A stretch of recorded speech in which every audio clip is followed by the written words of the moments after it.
je suis Didier Mazier. Nous allons aujourd'hui nous intéresser à un problème qui est récurrent, qui est celui de pouvoir faire des captures et les exploiter ensuite, par exemple, dans du motion design ou des mises en page. Lorsque vous capturez un écran, vous capturez généralement à la résolution de l'écran. Alors nous allons ici faire une capture de cet élément. Il s'agit bien entendu d'une connexion avec identifiant.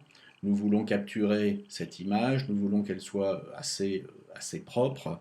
Et si nous effectuons une capture de cette image, nous allons obtenir un résultat qui devrait être à peu près le suivant. Si nous allons regarder la taille de l'image, vous voyez qu'on a quelque chose qui fait 478 pixels par 300 pixels à 72 points par pouce. Si nous agrandissons cette image dans Photoshop, par exemple pour l'utiliser, on va dire plein écran sur un 1920, on va forcément avoir une perte de qualité. Donc j'ai une petite astuce auquel vous auriez dû vous-même déjà penser, qui consiste à travailler avec le zoom du navigateur. Ça ne marche pas avec tous les navigateurs, il faut que le navigateur soit de bonne qualité. Explorer, vous oubliez. Firefox, c'est pas trop mauvais, mais ça peut être mieux. Chrome, et dans ce cas-là, est très très bon.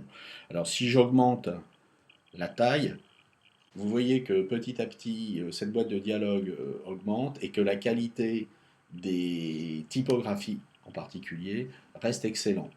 Donc ici, admettons qu'on fasse la capture, voilà ce qu'on va obtenir.